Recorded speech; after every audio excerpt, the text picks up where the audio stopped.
சீரியல்களின் full எபிசோடுகளை Sun டிவியில் ஒளிபரப்பான உடனே எக்ஸ்க்ளூசிவாக சன் நெக்ஸ்டில் மட்டும் ஃப்ரீயா பாருங்கள். கூட்டிட்டு போக மாட்டீங்க, கூட்டிட்டு போறேன்னு ப்ராமிஸ் பண்ணுங்கம்மா, ப்ராமிஸ் பண்ணுங்கம்மா.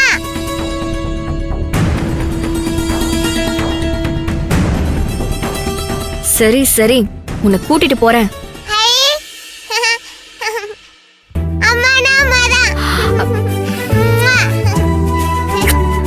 சரி படு, டைம் ஆயிடுச்சு, படு படு படு, தூங்கு தூங்கு.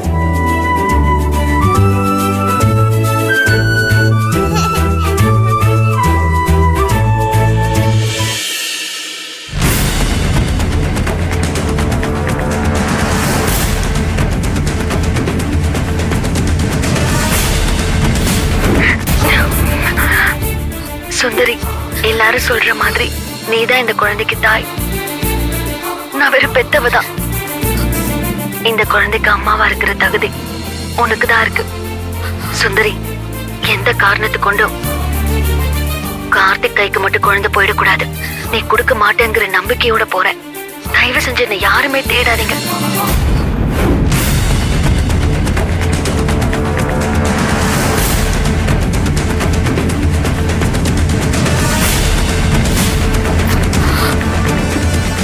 சுந்தரி, சுந்தரி,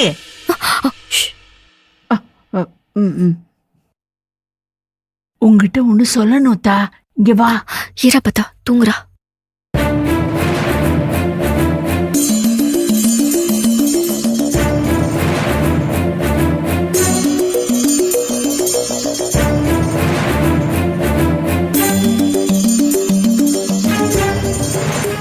வா.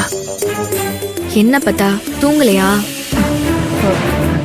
எனக்கு எதுவும் சரியா படல சுந்தரி. என்ன பிரச்சனை பத்தா? எனக்கு என்னமோ இந்த கார்த்திக் பையன் எல்லாத்தையும் ஏதோ பிளான் பண்ணி பண்ற மாதிரி தெரியுது. அவன் பிளான் பண்ணலன்னா தான் ஆச்சரியம் பத்தா. இல்லத்தா, இனிமே இப்படி பண்றேன் அப்படி பண்றேன்னு சொல்லிட்டு இந்த வீட்டுக்கு அவன் வரக்கூடாது. அவனை என்ன பண்ணணுமோ அத பண்ணு. சரியா பத்தா, நான் பாத்துக்கிறேன். நீ போய் தூங்கு. இல்லத்தா, எனக்கு தூக்கம் வரல. அவன் எல்லாருக்கும் நல்லது பண்றான், எல்லாரையும் எல்லா பிரச்சனையில இருந்தும் காப்பாத்துறான். எல்லாரும் அவனை நம்ப ஆரம்பிச்சுட்டாங்க. இப்படியே விட்டா நாளைக்கு தமிழ நம்ம கிட்ட இருந்து பிரிச்சிருவான். ஆமா, அன்னைக்கு அவன் தமிழ காப்பாத்த அந்த இடத்துக்கு அவன் எப்படி வந்தான்? அதே மாட்டுக்க மாலினி பிள்ளைய காப்பாத்த எப்படி வந்தான்? அங்க பிரதர்ஷனம் பண்றேன்னு சொல்லி கிருஷ்ணாவையும் மாலினியையும் தான் பக்கம் சேர்த்துக்கிட்டான். ஏற்கனவே செல்வி அவன் பக்கம் தான் நிக்கிறா. இப்ப லட்சுமியும் அவன் பக்கம் சேர்ந்துட்டா. இப்போ அவன் அடிபட்டு ஆஸ்பத்திரியில வேற இருக்கான். எப்படியாவது அவனை இந்த வீட்டுக்கு வராம பண்ணிடு. இது எதையுமே அவன் நல்ல எண்ணத்தோட பண்ணல சுந்தரி. எல்லாமே அவனோட பிளான் தான். இத நாம தெரிஞ்சுக்கிட்ட மாட்டுக்க மத்தவங்க எல்லாம் எப்ப தெரிஞ்சுக்கிறாங்களோ அப்ப அவனை தூக்கி வீசி எரிஞ்சிருவாங்க. அதுக்குள்ள என்னென்னமோ நடந்து போயிரும். அவனை வீட்டுக்குள்ள சேர்க்க கூடாது சுந்தரி. என்னத்தா, நான் பாட்டுக்கு பேசிக்கிட்டே இருக்கேன், நீ எதுவுமே சொல்லாம நிக்கிறவ. நாம எங்கேயாவது போயிடலாமா பத்தா? என்னத்தா சொல்ற? ஆமா பத்தா, நடக்கிறதெல்லாம் பார்த்தா எனக்கும் பயமா தான் இருக்கு. இந்த ஊரு, இந்த கலெக்டர் வேலை எதுவுமே வேண்டாம் பத்தா.